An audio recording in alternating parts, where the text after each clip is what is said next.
c'est monsieur Silla. Non, Jerry. Ah. Monsieur Cyril. Alors, je suis Madame Lafont, je suis la directrice adjointe. D'accord, je vous vois dans le cadre de votre arrivée ici. Vous, c'était le 12 que vous avez été écroué. Le 12, oui. Ou le 11. Non, moi j'ai noté le 12. Bah, C'était quel jour? C'était jeudi, je crois. Jeudi. Donc ça fait un peu plus d'une semaine que vous êtes là. Ouais. C'est votre première incarcération? Non, la deuxième. La deuxième. Et la première, c'était quand, monsieur? En fin 2006. Fin 2006. Je me rappelle plus, oui, je sais que c'était fin 2006. Fin 2006. Et vous avez quel âge là, monsieur? J'ai 27 ans. 27 ans. D'accord. Donc, et après, rien d'autre au niveau Non, de... jusqu'à 2010. Et donc, vous avez une peine de combien au total? 7 ans. 7 ans. Et il n'y a que ça sur votre fiche pénale? Et j'ai d'autres condamnations aussi. Et ces autres condamnations, c'est quoi? J'ai eu des peines internes aussi entre-temps. Je me suis fait attraper plusieurs fois avec des téléphones portables. Il y avait eu deux petites altercations. C'est quoi des petites altercations, monsieur? Des petits problèmes en détention. Mais avec qui? Les détenus, les agents? Les détenus. Vous aviez été sanctionné en commission? Oui. Vous aviez eu combien? 15 jours de mitard et du sursis la deuxième fois. 15 jours de mitard? Ouais. Ferme. Ferme, oui. Plus 5 C'est pas une petite bagarre, ça, monsieur? Je sais pas, c'était... Et aussi, il faut dire que c'est les pas gens une- de non. détention, On va juste essayer de revenir déjà là-dessus. Donc, les téléphones, j'ai bien compris pourquoi vous estimiez que vous l'aviez fait, etc. Bon, mais 15 jours de QD ferme, c'est pas une petite bagarre, monsieur. Qu'est-ce qui s'est passé? vous savez, moi je sais me défendre, alors voilà, moi si on m'agresse, forcément je me défends et voilà, ça... Et qu'est-ce que vous pensez de ce que l'on vous dit quand on vous dit que vous respectez pas les règles? Moi je trouve que la justice elle est très mal faite. Hein. Elle est mal faite parce que pour moi des pédophiles ou des violeurs, c'est bien plus grave que c'est bien plus grave que ce que j'ai fait et ils prennent à peu près la même peine ou moins ou plus, mais ils sortent beaucoup plus rapidement, ils sont beaucoup plus pour un aménagement de peine, ils sont beaucoup plus favorisés. Et je vous le dis, hein, parce qu'en connaissance de cause, moi je ne vous invente pas. En connaissance de cause. En Bien connaissance sûr. de quoi, monsieur? Je vous dis, un pédophile qui prend 8 ans. Mais- Attendez, je vous dis juste dans ma session des assises. Non, j'ai bien compris que vous avez... avez certainement vu des situations et que vous estimez que, monsieur. Mais ce que je vois aussi par ailleurs, mais peut-être que c'est un peu plus compliqué que ça, c'est que dans tout ce que vous me dites, je vois bien là où vous pensez que ça a été compliqué pour vous et là où on vous aide pas et là où on vous renvoie des choses qui vous conviennent pas. Ceci dit, il y a aussi des choses où manifestement, votre comportement, on peut aussi estimer qu'il n'est pas tout à fait adapté par rapport à ce que vous savez que le système attend de vous, monsieur. Et que ça, jamais vous me le dites. Et là, Moi j'estime que la prison, j'ai fait des erreurs, je le paye, mais c'est la réinsertion, elle est dehors, elle n'est pas en prison. Enfin, pour moi, la prison, elle m'a rien à apporter pour une réinsertion. Je veux dire, on m'a jamais favorisé quoi que ce soit. Ça, j'ai bien compris, vous estimiez qu'on n'avait pas fait assez pour vous, monsieur. Ça, j'ai bien compris. Dans ma session des assises, là, il y avait un pédophile là, qui s'est fait attraper en flagrant délit avec la main, il glissait la main sous la jupe d'une petite fille. Il n'a pas eu d'incarcération ferme. Moi, j'ai pris 7 ans ferme Mais pour une monsieur, histoire de vol. Pourquoi vous me dites ça? Non, mais dans le besoin, pourquoi monsieur, stop.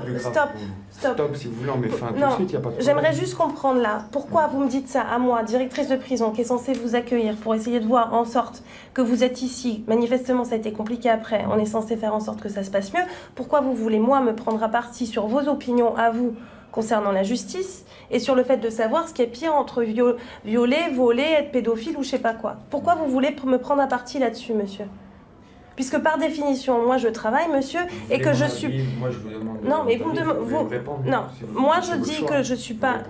Non, je n'ai pas à vous répondre, monsieur, parce que moi ici je travaille et que j'ai une posture professionnelle à avoir, et que... Oui, moi ça fait quand même plusieurs fois que vous me prenez la partie là-dessus, et moi je considère que j'ai pas à faire une échelle de valeur pour savoir quel délinquant est noble et lequel l'est pas, d'accord? Moi je suis là pour essayer de faire en sorte de faire que les parcours se passent le moins mal possible, et essayer que ça prenne sens, y compris pour vous, même si l'incarcération, je suis bien d'accord que c'est pas ça qui facilite l'insertion, d'accord? Donc me prenez pas à partie pour savoir si j'en estime qui valent plus la peine que d'autres, parce que je fonctionne pas comme ça.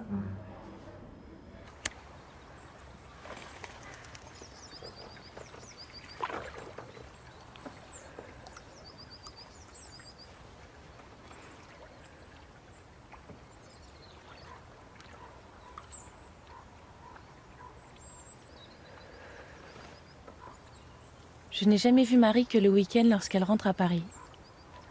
La semaine, elle disparaît dans sa prison cachée derrière les arbres de nos campagnes.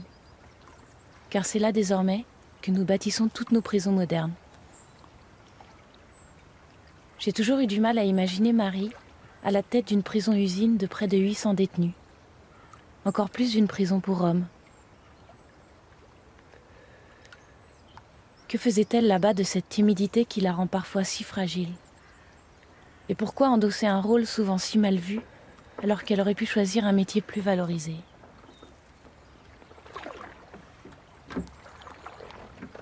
Marie a toujours eu du mal à me parler de son travail. C'est la raison pour laquelle elle a préféré m'ouvrir les portes de sa prison.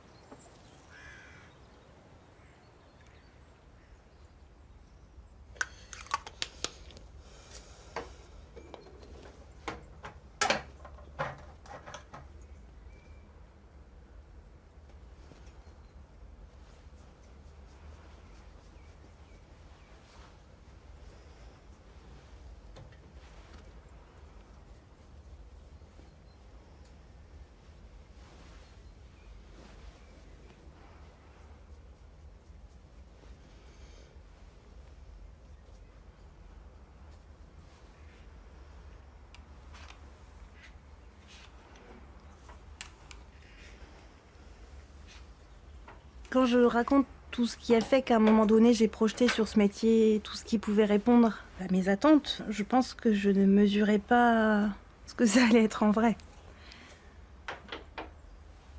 Une des choses sur lesquelles j'étais un peu balbutiante et hésitante, c'était que ma fonction allait être liée à une figure d'autorité. Et j'avais plutôt l'impression d'avoir l'air douce et gentille, quoi.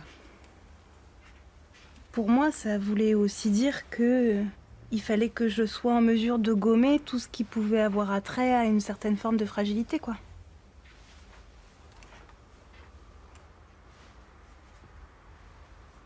C'est quelque chose que j'ai vraiment travaillé à bras-le-corps. Il fallait que j'arrive à incarner, parce qu'il suffit pas d'avoir le titre. Après, il faut être en mesure de le porter, quoi. Il faut se montrer solide. Coûte que coûte.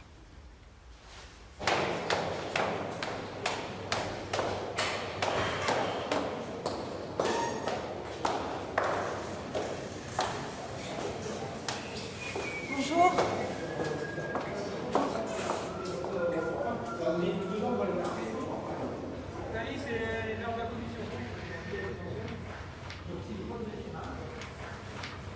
Bonjour.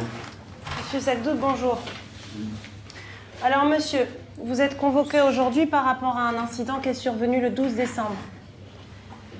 Sachant qu'il est indiqué qu'il y avait une fouille au niveau de votre cellule, monsieur, et qu'il a été découvert scotché derrière une armoire, un téléphone portable, une carte SD de 2 gigas, une barre de fer, du tabac à chicha, tout ça qui était dissimulé dans un pot de crème fraîche. Ça, c'est le compte rendu d'incident. Sachant que lors de l'enquête, monsieur, vous avez indiqué que vous n'aviez rien à déclarer. Sur votre parcours, vous êtes toujours prévenu, monsieur, sachant qu'on peut mentionner un antécédent disciplinaire au mois de novembre, monsieur. Voilà, donc j'ai donné les éléments du dossier. Qu'est-ce que vous avez à nous dire aujourd'hui, monsieur? Je vous ai expliqué dans le truc, j'ai rien à déclarer, tout simplement parce que moi, bon, il y a une fouille qui a été orchestrée, ils sont venus à 7h du matin. Et voilà, apparemment, ils ont fait la fouille, ça a duré quoi, à peu près 40 minutes. Et moi, ils ont dit qu'ils avaient découvert un portable avec une paire de phares, ou je sais pas ce qu'ils ont noté dans le compte rendu. Moi, j'aurais dit, ça m'appartient pas. Même pas, j'aurais dit, je me suis même pas exprimé sur les faits, vu que j'aurais dit, démontrez-moi que ça m'appartient. Ils m'ont dit, ils m'ont rien dit, tout simplement. Alors, je reprends. Quand vous dites, dans l'enquête, j'ai rien à déclarer, Ouais, attendez, okay, quand vous dites, j'ai rien à déclarer, monsieur, ça veut dire que vous reconnaissez pas les faits, c'est ça? Moi, quand je dis j'ai rien à déclarer, moi, ces objets-là, indirectement, ne m'appartiennent pas. Après, j'ai pas attendu. C'est-à-dire ne vous appartiennent pas, moi, on monsieur. me sort, on me dit que vous avez eu un compte rendu, on a découvert telle et telle chose. Voilà, on me dit vous avez quoi à déclarer, j'ai rien à déclarer. Mais ça veut dire quoi, ne m'appartiennent pas? Ça veut dire que vous reconnaissiez que c'était dans votre cellule, mais que vous n'êtes pas propriétaire? Ça veut dire que vous... quoi? Moi, vous savez, pour moi, quand je dis j'ai rien à déclarer, ça veut rien dire. Ça veut dire tout simplement, prouvez-moi que ces objets que vous avez découverts dans la cellule m'appartiennent. Mais attends, on est dans une cour de justice apparemment ici. Aujourd'hui, je passe devant vous. Vous êtes là, c'est la cour de justice. Bah, vous me prouvez que comme quoi Alors, ces affaires m'appartiennent, tout simplement. Vous dites qu'on n'a pas la preuve que ça vous appartient. Est-ce que vous êtes d'accord sur le fait que ça a été découvert dans votre cellule, monsieur, oui ou non? Mais dans la cellule m'appartient, la cellule, madame? Est-ce que, monsieur, je vous demande de répondre là pour le coup à mes questions. Si vous ne voulez pas répondre du tout, on s'arrête. Est-ce que vous êtes d'accord sur le fait, monsieur, que ça a été trouvé dans votre cellule? Apparemment, ça a été trouvé dans ma cellule. Apparemment, ça veut dire que vous n'en êtes pas sûr. Je ne suis pas sûr. Apparemment, Vous n'êtes pas sûr. C'est qu'après le coup qu'on m'a dit qu'ils avaient D'accord. découvert ça. Est-ce que vous dites, est-ce qu'à ce moment-là, monsieur, vous étiez seul en cellule ou pas? À ce moment-là, j'étais seul en cellule. Vous étiez seul en Je suis resté cellule. pendant 4 mois, vous connaissez la situation. Est-ce que monsieur, vous reconnaissez-vous avoir utilisé le téléphone ou pas? Je sais pas, ça vous de me le démontrer, madame. Non, monsieur, je vous pose la question à vous, là, d'accord? Je vous demande si vous reconnaissez ou pas avoir utilisé ce téléphone. Moi, comme je vous ai expliqué, quand je vous dis j'ai rien à déclarer, c'est que maintenant je suis là devant vous, devant une cour de justice, prouvez-moi que ces affaires Non, m'appartiennent. monsieur, je vous demande de me dire si vous reconnaissez avoir déjà utilisé un téléphone ou pas. Ce téléphone, Donc vous dites que vous n'avez jamais oui. utilisé ce téléphone du tout. Oui, je vous dis. Vous l'avez jamais utilisé. Donc là-dessus, c'est bien acté. Ouais. Ceci dit, monsieur, je ne suis pas la justice. Est-ce que j'ai bien noté? Je suis Monsieur, dans un maintenant, prétoire, c'est moi madame. qui parle, monsieur Zagdoud. J'ai bien pris acte de vos explications, monsieur Zagdoud. Je vous remercie. Vous pouvez sortir. On va délibérer.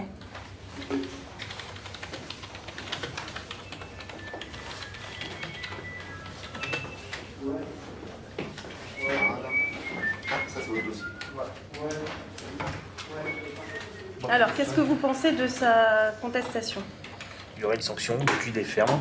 La preuve, on n'a pas à la fournir. La Pourquoi preuve, du cul des fermes? parce que c'est avéré, c'est à lui. Qu'est-ce qui est avéré? Que le téléphone est à lui. Que le téléphone est à lui. C'est ça qui est avéré? Ah oui, il y a une fouille avant, quand il y avait son co-détenu. Il y a eu une fouille après, quand son co-détenu est parti, il était tout seul. Et une fouille... Bon, ça, c'est pas dans l'enquête, mais on va pouvoir vérifier tout ça. Bon. Donc, vous pensez que ça mérite une sanction. Et vous diriez quoi? Je dirais 7 jours de QI des fermes. Ça veut dire quoi? Que vous révoquez le sursis? Il y avait combien de sursis? 7. Je révoque le sursis. Vous révoquez le sursis. Moi, j'étais un peu là-dessus aussi. Pour le coup, les faits sont récents, ils sont à peu près similaires. On n'a pas trop de doutes sur le téléphone. Et voilà.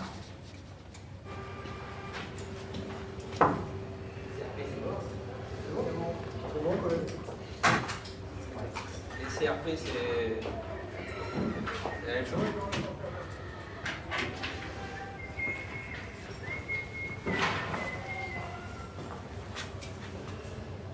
Bon, monsieur Zagdoud, on a bien noté votre position, à savoir que vous estimez que c'est à l'administration d'apporter la preuve de la détention de ce téléphone et sur le fait que vous estimez que cette commission est une parodie de justice. Ceci dit, pour nous, les faits sont matérialisés et ne posent pas de difficulté, monsieur Zagdoud. Vous aviez eu un sursis récent pour des faits relativement similaires, donc le sursis est révoqué. Vous avez 7 jours de quartier disciplinaire ferme à exécuter, monsieur. Je vous remercie, c'est gentil, madame. Et vous avez 15 jours pour faire un recours devant le directeur interrégional. Je ferai pas de recours.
Ah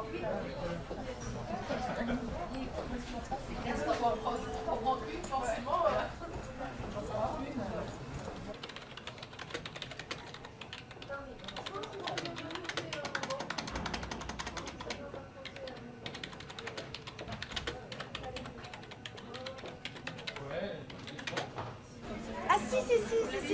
C'est ça y est, ça me revient, pardon. Elle vient jeudi, pas celui-là, mais elle vient... Ouais, donc vous prolongez jusque-là, d'accord? Ok, merci. Ouais, désolée. Asseyez-vous.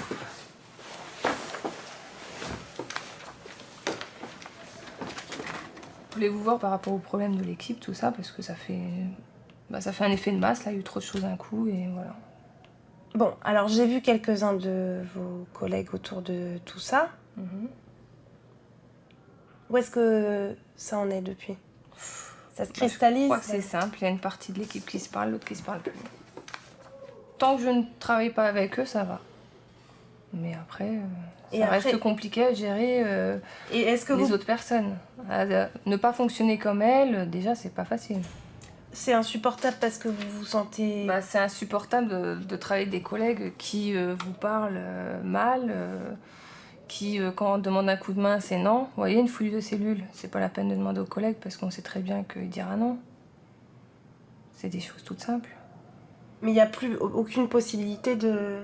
Moi, j'ai l'impression que non. Moi, c'est l'impression que j'ai.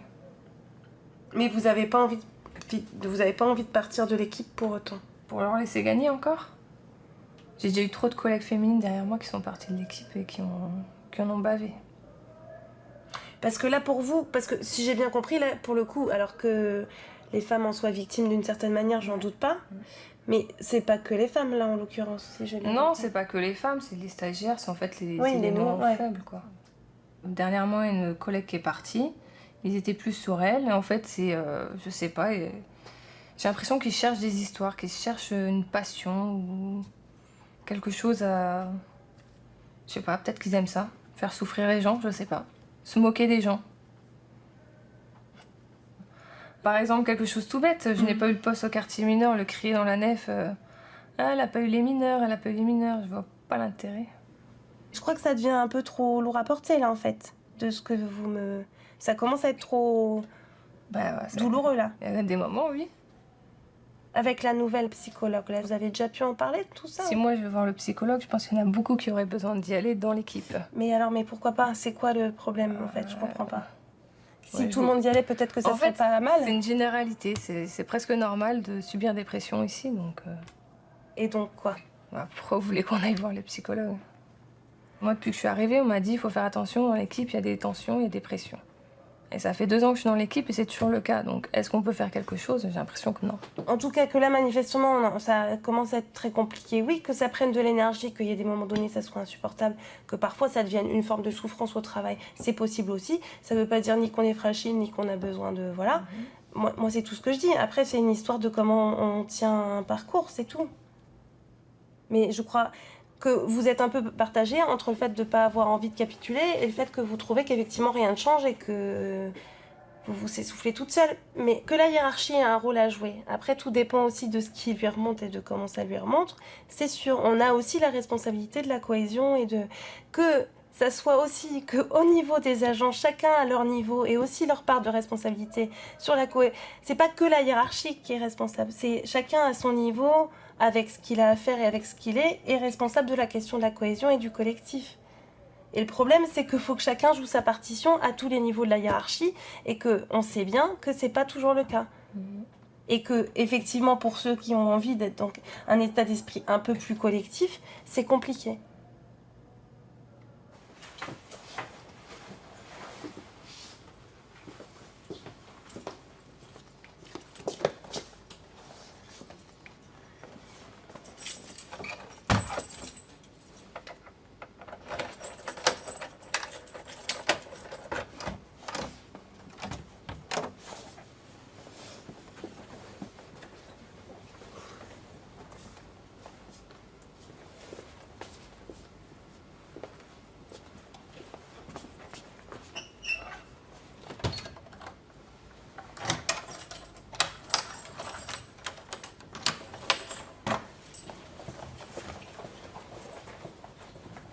crois pas que j'ai honte de ce que j'essaye de faire. Comprenne qui voudra, mais ça m'a jamais posé problème de devoir assumer ça. Ce qui me pose problème, c'est ce que les gens projettent là-dessus. C'est pas ce que je fais moi.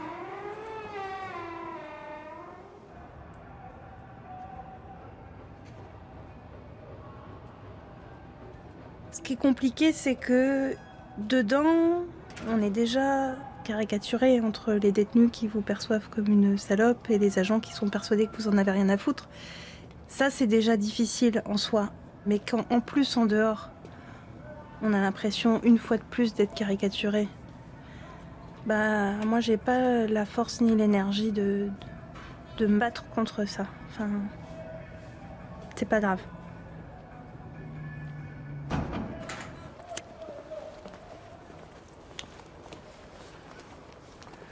C'est peut-être là-dessus où c'est difficile. C'est y compris en dehors. On peut être assez vite la méchante, tout le temps.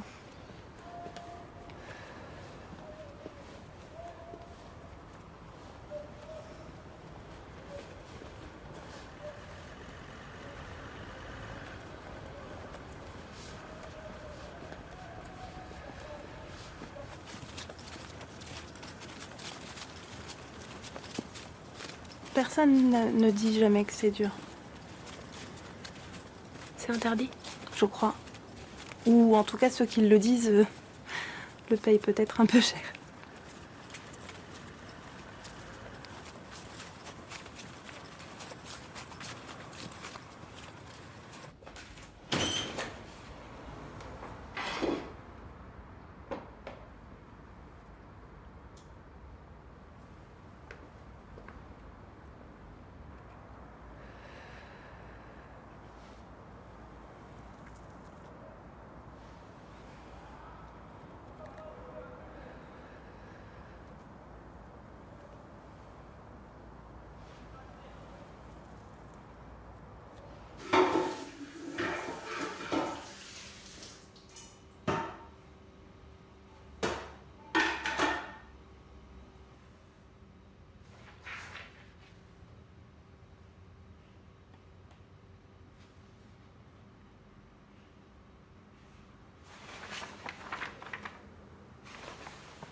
Chez moi, je ferme jamais les portes, par exemple.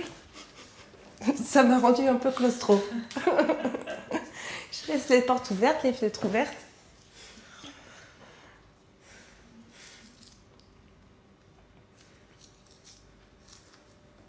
Tu regrettes des fois ton choix de se retrouver en prison toute la journée? Il y a des fois, ça me fatigue. Il y a des fois, je suis épuisée. Il y a des fois, je trouve que c'est... Il y a des fois, on a l'impression de remplir des tonneaux percés. Il y a des fois, voilà, il y a une... L'essentiel, c'est que d'y trouver du sens. Et parfois, le sens, on a l'impression que... Puis parfois, on a l'impression qu'on fait mal. Parfois, on a l'impression que...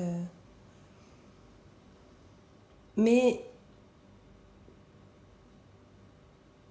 ça happe tellement entièrement que, voilà, j'ai quand même la chance d'avoir un métier qui me passionne et qui me prend beaucoup d'énergie, mais je pense que ça va avec.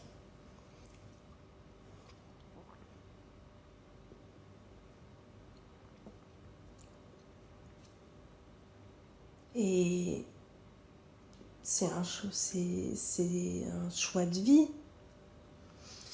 Et je pense que comme dans tout choix de vie, ça veut dire aussi des concessions, quoi. Des concessions dont on ne se rend pas forcément compte, mais je crois que ça c'est normal, c'est le lot de chacun.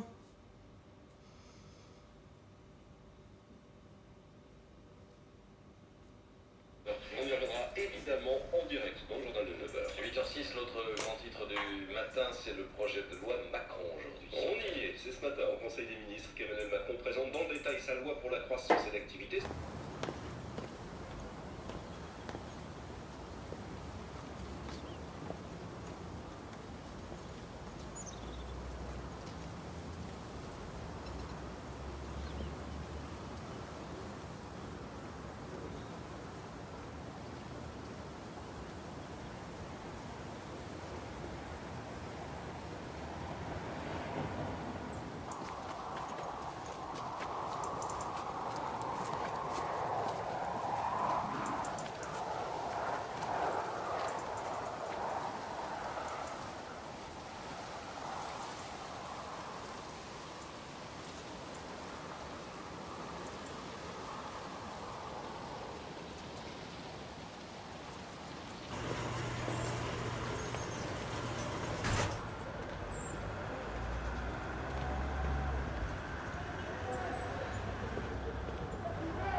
Alors déjà, qu'est-ce qui s'est passé?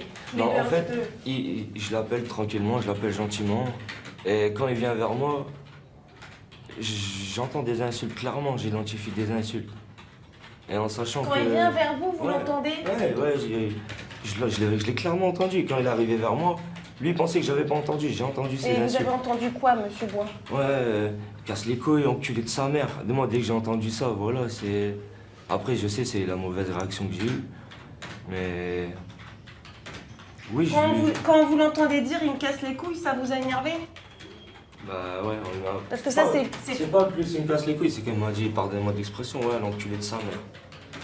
Là, voilà. Et pourquoi ça fait vous faire... Quand bien même il l'aurait dit, bon, c'est ce que vous dites que vous l'avez entendu, qu'est-ce qui fait que ça vous fait partir au quart de tour, monsieur Bois? Parce que vous êtes le premier à pouvoir réagir de manière un peu impulsive parfois quand vous êtes énervé. Bah, c'est que moi, ma famille, elle me manque et dès qu'on parle de comme ça, ben, je réagis vite, c'est tout. Mais après, je sais, je regrette d'avoir réagi comme ça. Depuis j'ai reparlé avec lui. Bah, surtout, est-ce que vraiment, c'est une remise en cause grave de votre famille, monsieur Bois? Ben oui. Est-ce que vous pensez vraiment que des expressions... Bah, excuse, ça blesse, je suis désolé, ça Mais blesse. est-ce que vous pensez que c'est pas là-dessus qu'il faut travailler, monsieur Bois? Bah, c'est ce que je fais depuis le début décembre, madame la directrice. Depuis décembre, je vous dis, même une insulte, même... Il n'y a rien du tout, il n'y a rien du tout. Déjà, rien qu'à ma façon de vous parler aujourd'hui, je vous aurais pas parlé comme ça déjà avant. C'est vrai, monsieur Bois. Et je vous dis, je me remets en question, j'ai vraiment pris conscience. Sur le moment, vous n'arrivez pas à vous contenir encore suffisamment, en tout cas à ce moment-là, mais qu'après coup, vous arrivez quand même à vous remettre en question dans votre comportement. Mon problème, c'est ça en fait. C'est que je réfléchis trop, j'ai réfléchi, mais après, comme un con. Dehors, ça m'a déjà joué des tours, de toute façon. C'est pas d'aujourd'hui que... Bon, c'est déjà un bon début pour réussir à mieux se contenir après, monsieur Bois. C'est pas parce qu'il y a de nouveau un incident ou quelque chose que ça remet tout en question. Par contre, ça induit que vous vous accrochiez, monsieur Bois. C'est pour ça, moi, je me rends compte que tous ces rapports, je peux les éviter. C'est bêtement, je prends des rapports. En plus, ça faisait 7-8 mois que j'avais pas eu ma famille. Ma famille, elle est venue, elle m'a mis du plomb dans la tête. Voilà, et j'ai repris tous mes soins, j'ai refait tout. Aucun rapport d'incident. Même les chefs en détention, ils se demandent qu'est-ce qui se passe parce que changement radical. Sincèrement, de toute façon, je veux m'en sortir, j'ai pas le choix. Si j'aurais pris aucun rapport, j'aurais été dehors en 2016, l'année prochaine, quoi. Ça aussi, ça m'a mis une bonne gifle. L'année prochaine, j'aurais pu être dehors. Là, c'est fin 2018. Bon, c'est bien clair, monsieur Bois. Est-ce que vous avez des questions? Non, pas de questions. Est-ce que vous avez des questions? Bon, bah, je vais vous laisser sortir, on va délibérer. Ok, bah, je vous remercie.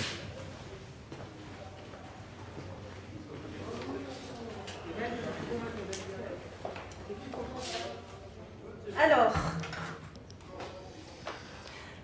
là, qu'est-ce que vous pensez des faits, déjà? Violence. Violence, grave, pas grave, très grave, pas très grave. Violence pas grave. Pas grave, minime. Minime, ouais. Bon, violence minime. La posture du détenu, vous pensez quoi? Il est comment Correct. en commission? Il est correct. Correct, et quand on connaît la personnalité du détenu? Très correct. Étonnante. Bon, donc fait minime, posture étonnante en commission et dynamique tournée vers l'avenir, Ouais. vous en déduisez quoi? Si c'est un comédien, c'est un bon comédien. Mais moi, non, il va mais bluffer. peu importe. Si Je ne mettrai c'est pas de ferme. pas de ferme. Non. Et donc, vous metteriez quoi en sanction? 3 jours. C'est une petite gifle. Hein. Petite. Oui, 3 Donc 3 jours avec sursis. Ok. Et vous? Ouais, ça irait, 3 jours avec sursis. Et vous, monsieur Triard? Oh, j'aurais vu un avertissement. Moi aussi, je crois que je me contenterais. Les faits sont mineurs, ils sont pas roués de coups, le mec est même pas allé à Luxa. Je crois pas que les lunettes ont été cassées. C'est pas le fait d'aller à Luxa ou ça, c'est juste une petite. Oui, mais on proportionne. Si vous voulez, c'est comme. Au-dessus de sa tête, un petit truc qui le rappelle aussi. Oui, mais enfin, vous inquiétez pas, il a que ça, des trucs au au-dessus de la tête. Et là, bon, on adapte aussi à la gravité des faits. Là, c'est quand même un truc assez minime. Non, c'est pas grave, il repart d'une Ce bonne qu'il pratique. dit en commission, voilà. Ils se sont reparlés depuis. Tout va pour le mieux dans le meilleur des mondes. Bon, c'est quand même. Il a suffisamment de trucs au-dessus de la tête et le chemin va être suffisamment parcouru, semé d'embûches pour que. Voilà. Et vous auriez dit? Ouais, avertissement. Ouais. Oh, ouais. Bon.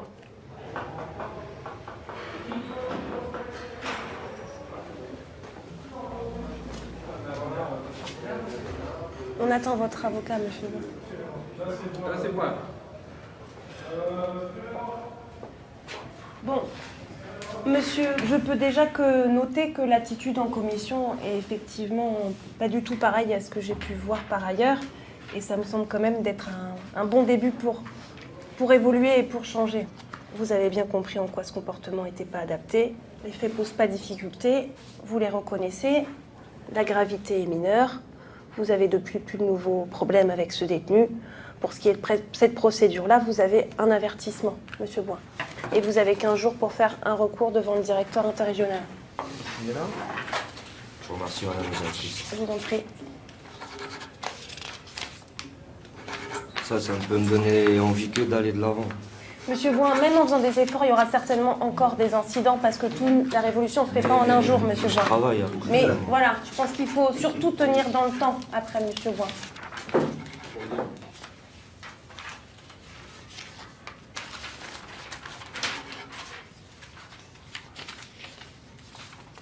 Bon, essayez de faire des façons de voir. Alors,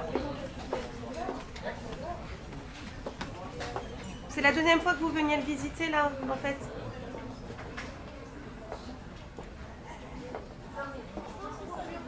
D'accord.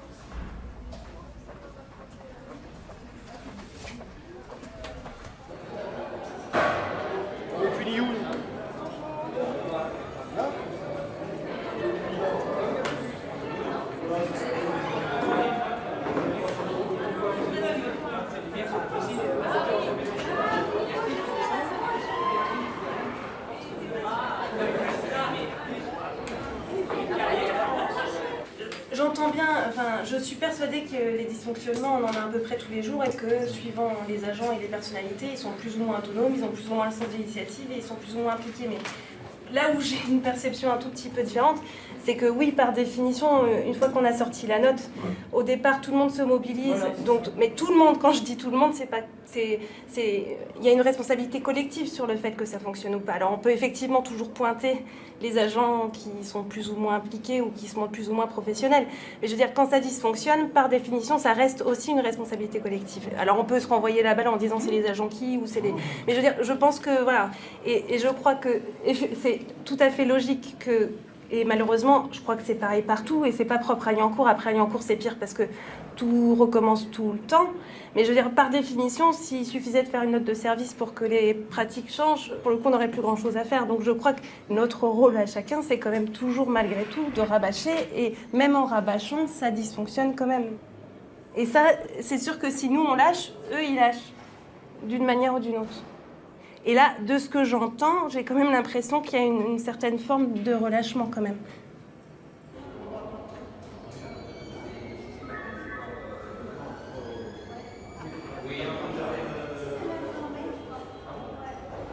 Et donc, quand vous êtes mis au colère, il y a d'autres gens qui sont arrivés. C'est ça? Non, j'ai attendu les chefs. Pour bien m'organiser avec le chef parce que lui, il voulait mettre un rapport gratuit. Alors que moi, je voulais esquiver les rapports parce que je voulais faire ma détention bien pour avoir des aménagements. Et vous voulez vous mettre un rapport parce que vous veniez de vous mettre en colère ou vous n'étiez pas encore mis en colère? Parce qu'il m'a mis en colère et je l'ai insulté après la fin. Donc c'était par rapport aux insultes? Voilà, par rapport aux insultes. Et vous trouviez qu'il fallait pas qu'il vous mette un rapport par rapport aux insultes? Par rapport au fait que c'était passé. Ouais, vous trouviez que c'était pas la peine qu'il vous mette un rapport? ils me mettent un avertissement. Et donc le chef arrive et lui forcément il dit...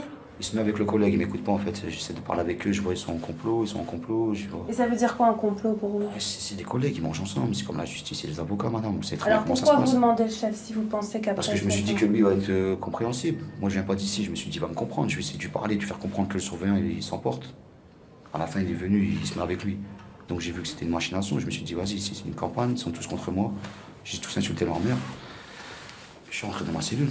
Et après, voilà, j'ai sonné pour avoir la promenade. Et ils m'ont dit, ça fait 20 minutes qu'elle commençait alors qu'il y avait que 10 minutes. Maintenant, ils voulaient me faire la misère par rapport au fait que c'était passé avant. Et vous dites que vous avez montré les papiers au surveillant? Comment ça? Vous me dites que vous avez des papiers. Mais monsieur, j'essaie de comprendre ce que vous me dites. Tout, en fait, là. Bon, est-ce que ça vous ennuie qu'on essaie que je vous fasse... Ou est-ce que... Parce que où on va dans les détails, et dans ce cas-là, je vous pose des questions. Je vous l'ai dit, madame, putain, mais à chaque fois que vous revenez sur une question que je suis déjà passé. Je reviens pour être sûr d'avoir bien compris. Si ça vous ennuie et que ça vous braque, on arrête. Ça m'ennuie pas, mais je sais pas... Donc, oui, mais monsieur, moi c'est comme ça que je procède pour essayer de bien comprendre ce que vous me dites. Si ça, parce que j'ai l'impression que ça vous braque. Donc, est-ce que ça vous braque les questions ou pas? Ça va aller. Bon, est-ce que vous avez... C'est moi qui ai demandé à me faire filmer déjà, madame. Oui, non, mais ça, après, moi, ça me fait pas plaisir, monsieur. Ça me fait rien du tout. Moi, je fais mon travail. Voilà. Ça fait pas plaisir. Ou vous, ça vous contrarie et on arrête. Ça ne contrarie pas, madame. Je vous explique des trucs. C'est vous qui partez en sucette. Moi, j'essaie juste de comprendre bien ce que vous me dites parce que vous parlez vite et vous dites beaucoup de choses à la fois. Et j'ai l'impression que vous avez effectivement l'impression que, quoi qu'il arrive, on est un peu contre vous. J'ai un peu l'impression. Ok, là, vous mettez la balle, vous retournez la balle vers moi. Là. Non, je vous pose la question, monsieur. Si vous me dites que je me trompe, je me trompe. Là, c'est ce que je perçois, moi. Je vais vous expliquer un truc, vous revenez sur le truc que non, j'ai l'impression que ce qui ressort de tout ce que vous êtes en train de me dire, monsieur, c'est que vous avez l'impression que d'une manière ou d'une autre, dans votre parcours, l'administration s'acharne un petit peu contre vous. C'est ce que vous m'avez dit ou pas? Ça, madame, j'ai pas dit ça. Bon, bah écoutez, monsieur, dans ce cas-là... Tout moi, c'est défaut, madame, en lui. Oui, moi je dis juste, monsieur, que si vous voulez rentrer dans une autre dynamique, il faut aussi essayer de sortir d'un peu ce type de discours. Ok. Et après, non, je vous demande pas de me dire oui, monsieur, parce que vous restez... Quelque chose, contrairement à vous, vous venez, vous bloquez, vous faites en sorte que c'est moi qui passe pour un fou et c'est moi qui est nerveux. Non, monsieur, je vous dis juste ce qui est possible et pas possible, d'accord? Après, vous êtes grand, vous restez libre, vous ferez ce que vous estimez devoir faire. Moi, je vous dis juste que par rapport à ça, c'est vous qui assumerez les conséquences de votre comportement et pas moi, monsieur. D'accord? Donc, n'inversez pas les choses non plus. J'inverse pas les choses, madame. D'accord? J'inverse pas les choses. Donc, moi, je vous dis, pour l'instant, vous restez au quartier arrivant. En maison d'arrêt, vous ne serez pas forcément seul en cellule. J'espère pour vous que ça se passera pas trop mal. Effectivement, on peut se revoir, mais c'est sûr que les solutions que je pourrais vous proposer, c'est pas forcément celles que vous voulez, vous. C'est tout ce que je dis, monsieur. D'accord? Donc, on revient qu'il y a toujours un souci en prison. Il y a des soucis partout, monsieur. Il faudra faire avec. Oui, je suis désolée, ça, je pourrais pas effacer. Je suis avec, madame. Voilà.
Généralement, en fin de semaine, le vendredi, il y a un moment donné où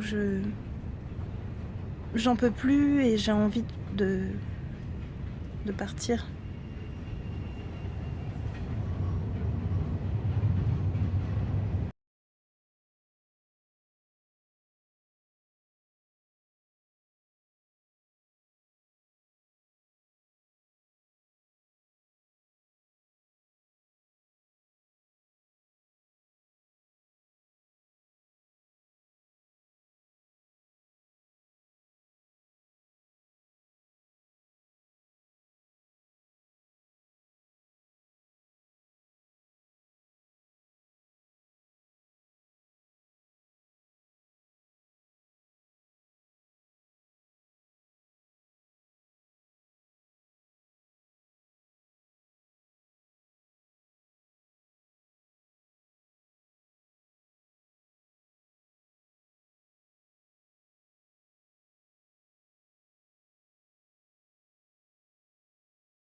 Tu penses que tu travailles trop? Je pense que je travaille trop dans le sens où je vois bien que c'est de l'énergie qu'on n'a pas pour le reste, mais je crois que j'ai jamais vécu ça comme une souffrance en tant que telle. Il y a une forme d'intensité dans laquelle je trouve mon compte aussi, je pense.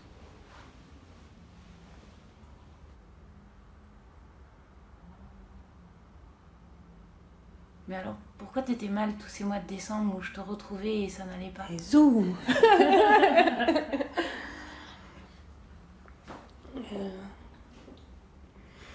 J'étais pas malheureuse au travail, mais je trouvais que parfois c'était un peu compliqué. Une des choses qui fait que j'essaye le changement, c'est que je crois pas forcément très fort ni à la sérénité ni à l'équilibre, mais je crois que c'est quand même important d'essayer de mettre un peu d'énergie dans son autre vie aussi, quoi. Mais ça, je sais moins bien faire. Et il y a une forme de confort dans cet isolement aussi, mais évidemment que ça pèse aussi, cet isolement, parce que ma vraie vie, elle n'est pas ici, quoi. Et qu'ici, je suis obligée d'avoir une posture, que je suis obligée de pas être dans... que je dois garder une certaine distance. Et que c'est vrai que quand je rentrais le soir, j'avais pas forcément l'énergie de grand-chose d'autre, quoi. Au début, si. Mais après, plus le temps passe, plus l'essentiel, c'est sa journée de travail, quoi. Et qu'après, il y a une espèce de... C'est épuisant aussi d'essayer de raccorder les deux pans de sa vie comme ça tout le temps. De se réadapter en permanence. Et de courir après le temps qu'on n'a pas, quoi.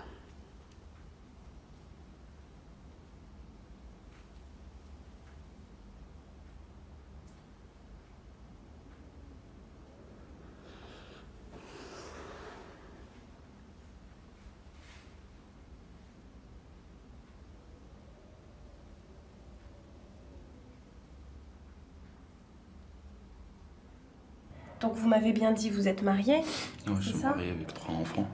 Vous êtes marié avec 3 enfants, des petits-enfants en bas âge, c'est ça? 2, 4 et 6 ans? Ouais, 2, 4. Ouais. Et donc, ils sont avec votre femme, là? Ouais, ils sont avec nous. Ouais. Et est-ce que votre femme, elle est au courant que vous êtes là, du coup, monsieur? Ouais. Elle est au courant comment? C'est vous qui lui avez dit ou c'est le... Non, mais on voulait faire perquisition et tout. Elle était là au moment de la perquisition? Elle était là, moi je quitte jamais ma famille. Donc elle sait que vous êtes là, et du coup, vous pensez qu'elle viendra vous voir? Je sais pas, franchement, j'ai fait une demande, j'attends. Vous avez demandé quoi, monsieur? J'ai fait une demande pour voir ma femme, mes enfants. Vous avez fait la demande à qui? Le juge. À la juge. Est-ce que vous savez si votre femme, elle a fait la demande? Je sais pas. Je sais pas, je n'ai même pas parlé avec eux. Pardon? Je n'ai même pas encore parlé avec eux, j'ai rien dit tout. Bon, ce qui est sûr, monsieur, c'est que le début, ça va être très dur, là. Parce que vous n'êtes pas d'accord avec ce qu'on vous reproche. Vous êtes très inquiet pour la suite. Et il y a votre famille qui est loin et qui ne peut pas encore venir. Mais tout ça, ça va se mettre en place au fur et à mesure, monsieur. Tu sais, je n'ai que ma famille, moi, ma famille, c'est ma femme et mes enfants. Elle travaille, votre femme, ou pas? Non, elle cherche un emploi. Elle cherche un emploi. Bon, et qu'est-ce qui est le plus difficile pour vous, là, au-delà du fait que vous êtes en pré... C'est le fait d'être séparés d'eux qui vous... C'est le fait de déjà rien avoir dedans et moi, en quoi c'était de porter des armes. Comme je dis, si je n'ai le moyen déjà pour acheter des armes, pour acheter des styles. Bon, monsieur, pour l'instant, on vous le reproche, mais vous n'êtes pas condamné, d'accord? Donc... J'accepte pas ça aussi, madame, parce que j'ai rien à voir dedans, j'ai rien. Si, je peux pas vous dire exactement ce qui s'est passé. Ce que je peux vous dire, c'est que si la juge ou le juge vous a incarcéré, monsieur, c'est qu'ils estiment qu'ils ont des éléments qui y conduisent dans un premier temps. Mais c'est pas parce qu'il y a marqué 1 an que ça durera forcément 1 an. Vous comprenez ça ou pas? Là, vous avez un avocat. Le but après, c'est de dire ce que vous avez à dire par rapport à tout ça. Et effectivement, d'attendre de voir comment ça évolue. Alors, ça veut dire qu'au début, c'est très dur. Mais que pour l'instant, on ne sait pas ce qui va se passer après, monsieur. Ça, c'est pour l'histoire avec la justice. Et après, il faut juste tenir le coup ici. Parce que pour l'instant, vous êtes ici, que le juge ne va pas vous relâcher forcément demain et qu'il va falloir patienter un petit bout de temps ici, le temps de voir comment les choses évoluent. Et moi, ce qui m'inquiète, c'est est-ce que vous êtes en mesure de réussir à tenir le coup ici, monsieur? Je sais pas, après, je traîne penser tout le temps, je traîne. Je sais pas, je dors pas. Alors pourquoi vous voulez pas que le service médical vous aide un petit peu, monsieur, si c'est vraiment trop difficile? J'ai été voir le médecin? Le psychiatre? Le médecin m'a envoyé psychiatre aussi, le psychiatre m'a rien dit, m'a rien répondu, m'a rien. Mais qu'est-ce que vous voulez qu'on vous réponde, monsieur?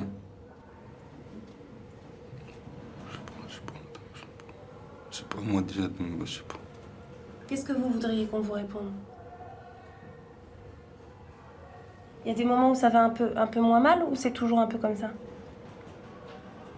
Toujours je suis dans mon lit, je traîne penser, je traîne regarder les photos de Muti, je traîne pleurer, je traîne... Bon, moi je crois qu'il faudrait que vous revoyiez le service médical, monsieur, quand même. Parce que là, ça me paraît long, quand même, pour supporter tout ça. Ne serait-ce que pour parler après les médicaments, personne ne vous forcera à prendre des traitements, monsieur. Vous voulez bien leur réécrire et on reparle de votre situation avec eux après? D'accord? Bon, je vous laisse repartir, monsieur. Je vous laisse repartir. Merci. Au revoir. Au revoir.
Bon, écoutez, c'est extraordinaire. Vous n'espériez pas tant? Non, je n'espérais pas tant. Ouais. On peut recommencer si vous voulez. Oh, bah écoutez, ce serait avec plaisir, mais je suis un peu pressée. Ah.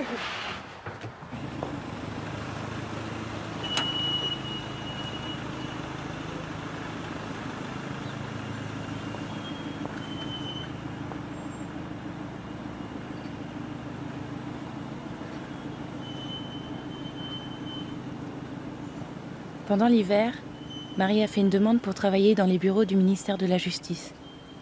Et sa candidature a été retenue. Elle quitte donc Liancourt et son logement de fonction pour s'installer à Paris, mettant fin à 10 années de direction au sein des prisons.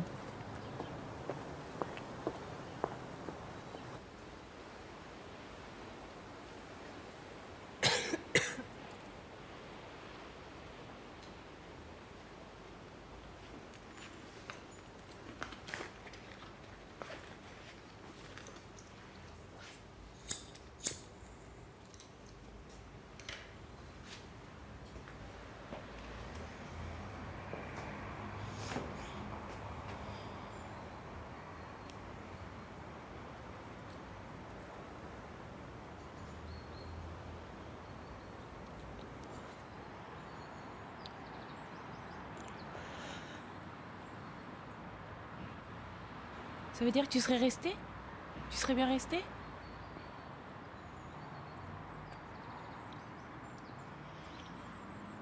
Je sais pas si je serais bien restée. Je sais qu'il faut partir, mais c'est pas parce qu'il faut le faire que c'est facile, c'est tout.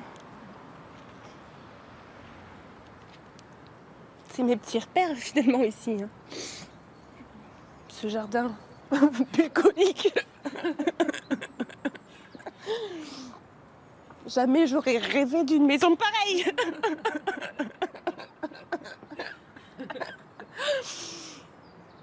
Une ville hospitalière. Un village. C'est sûr. Non, il y a toujours quelque chose un peu de l'ordre du déchirement, quoi.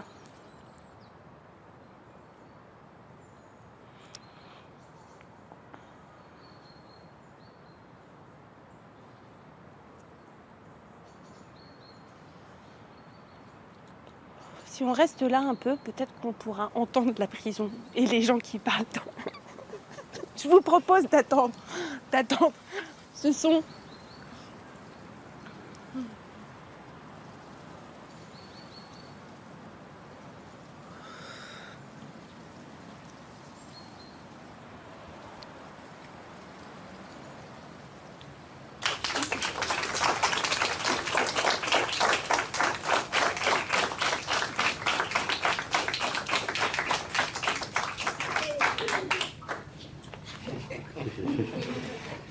La trousse de secours.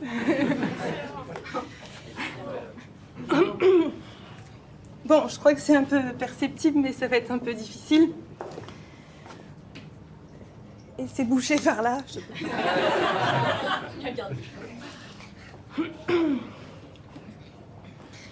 Bon, je sais pas trop comment vous le dire gentiment, mais il y a forcément quelque chose d'un peu insupportable pour moi aujourd'hui. D'une part parce que c'est bête, mais ça s'appelle pot de départ et que je crois que là, il faut que j'arrête d'être dans le déni. Je crois que ça commence à ressembler dangereusement à un au revoir et ça, j'aime pas ça du tout, déjà. Ensuite, je suis censée réussir à vous articuler quelque chose et trouver des jolis mots qui vous vont bien, mais j'ai un peu la phobie des discours et donc c'est pas très commode. Et puis en plus, je suis censée essayer de réussir à parler un peu de moi. Et là, c'est le pire. Et c'est là où j'ai un peu envie de partir en courant. Voilà. Mais je peux pas. Et je peux pas, surtout parce que vous êtes là. Évidemment, ça me touche beaucoup que vous soyez tous là. Et parce que si j'avais un peu plus de courage et d'audace, j'aurais plutôt même envie de vous chanter une chanson. Mais ça ne sera pas le cas.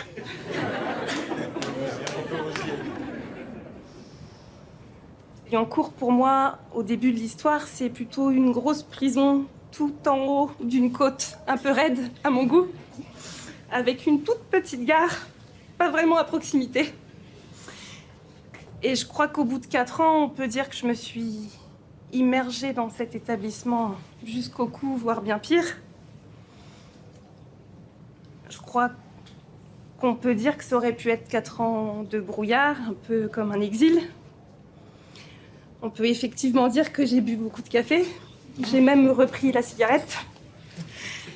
Et je me suis parfois aussi épuisée à me dire que finalement, je mettais beaucoup d'énergie à remplir des tonneaux percés. Et c'est vrai que ça colle plutôt pas mal avec mon apparence un peu stricte, à ce qu'on m'a dit. Et avec cette armure qui me sert d'uniforme de directrice. Mais je crois que dans ce monde qui frise parfois le chaos, tout ça ne peut avoir de sens que si on arrive à travailler en équipe et à comprendre qu'on est tous dans le même bateau, qu'on porte l'uniforme ou pas. Et moi, aujourd'hui, j'ai un peu la désagréable impression de quitter le navire. Je le fais avec beaucoup de tristesse aussi. Avec chacun d'entre vous, un peu tous les jours, ça a été intense et vertigineux. Et j'ai mis beaucoup d'énergie et j'ai mis beaucoup de cœur à essayer de me rendre utile, à essayer de vous servir et à essayer de donner le meilleur de moi-même. Voilà, je vous remercie.